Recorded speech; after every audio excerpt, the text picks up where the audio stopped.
skull thing.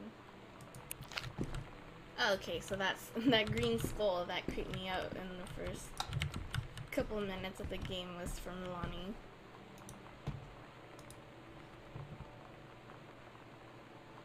Inappropriate materials? Like what? You know, I never got how suspension was actually like a punishment.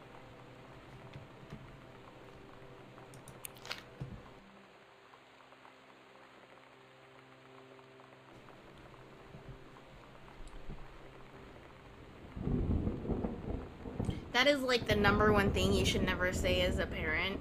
We understand what you are going through, because automatically your kid's gonna be like, no, you don't understand.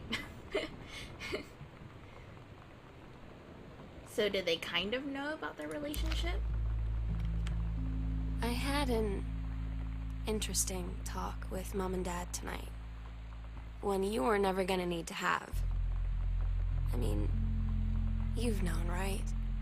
I've known. I've known since, like, She-Ra. Mom and Dad didn't, I guess. But they saw the zine and the stuff on the locker, and they were like, is there something we should know about you and Lonnie? And so here's the thing. I was prepared for them to be mad, or disappointed, or start crying, or something. But they were just in denial. You're too young to know what you want. You and Lonnie are just good friends. You just haven't met the right boy. It's a phase. That's what I didn't see coming. That they wouldn't even respect me enough to believe me. Well, joke's on them, because they're in for one very long phase. Damn, your parents, man.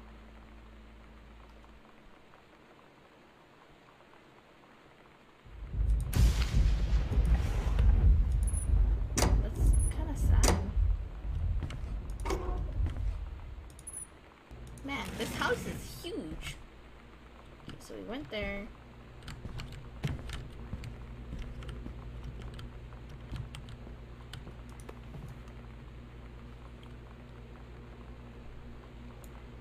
I'm just like so caught up in playing, I'm not even talking that much. Maybe that's a good thing. Bratmobile.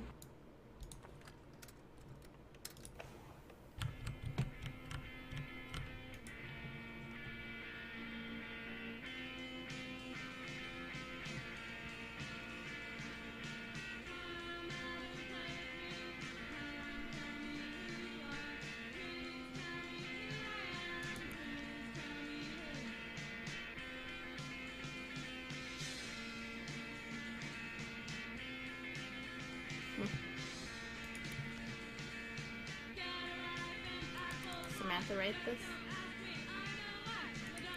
Daniel finally came over to get his game. I'd been dreading it.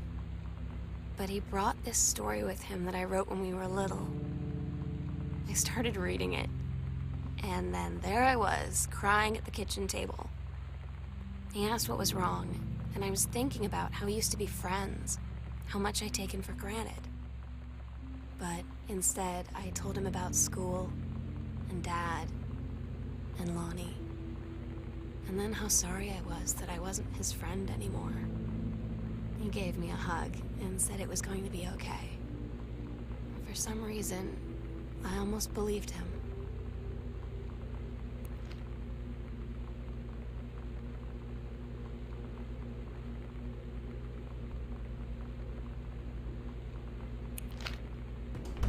Wait, hold on. What kind of a meal is this?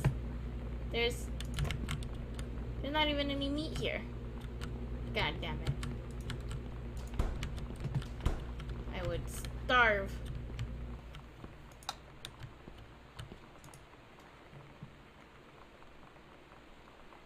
Wait, was this from Bruce Pendleton? To Bruce Pendleton? Maybe, no. No, maybe it's to, what is the name? Richard Pendleton?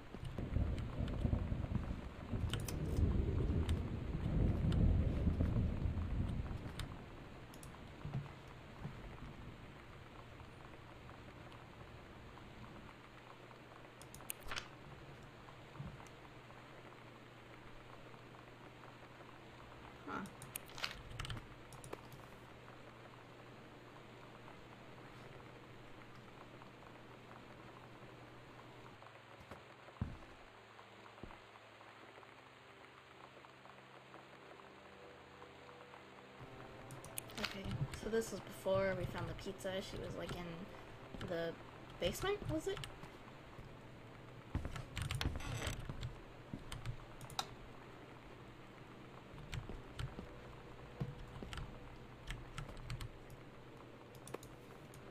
The slits. That is just ripe for comedic, Oh, what the? That was weird. Oh no, what? Where'd it go?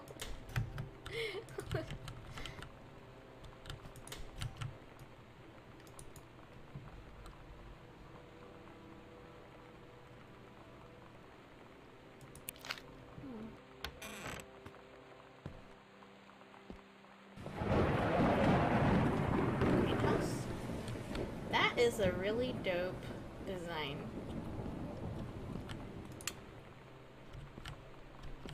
Fuck, I would love an office like this.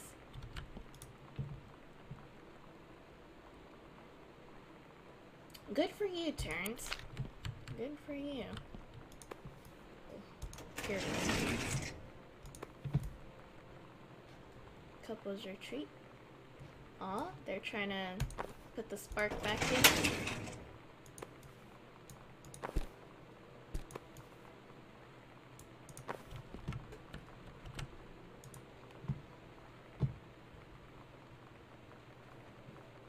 Ooh. In the words of M. Night Shyamalama, what a twist.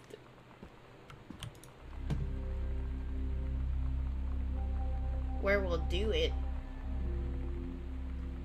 Do what?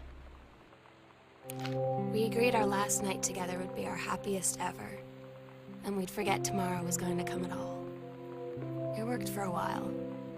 We had a good time seeing Oscar off, then ran up to the attic to look through our photos, to find one for Lonnie to take with her. And looking at them, I realized they were all in the past, and there wouldn't be any more. I didn't know what I was going to do. And I cried. And she held me. She said she knew it was hard, but life would move on. I said I didn't want my life to keep moving without her. That's when she cried too. I was so exhausted. I must have fallen asleep like that, in her arms. In the morning, I woke up. And I was finally alone.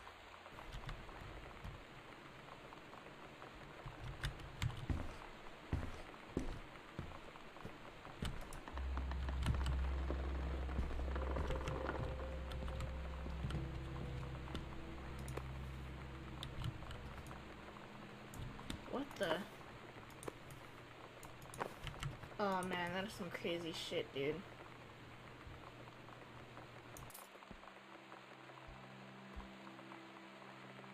The sunset light in this house is the saddest thing I've ever seen.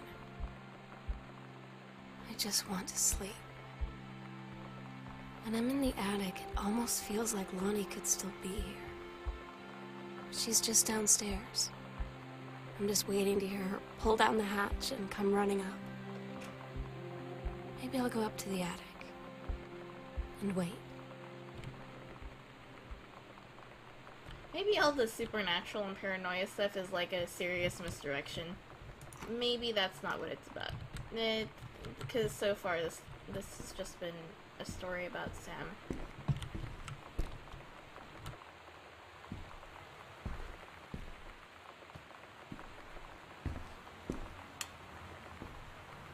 Red is a creepy color.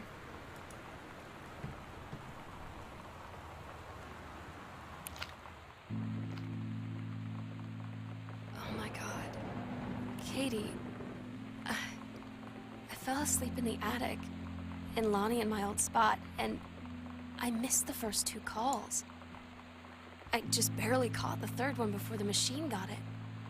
And it was Lonnie, on a payphone.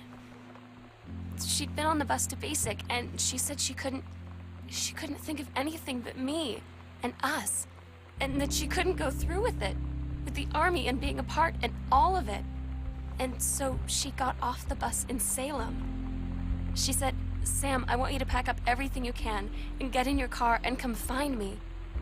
And let's just drive until we find somewhere for us."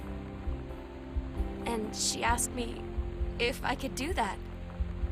And I said yes. Yes. Oh, that's so sweet, man.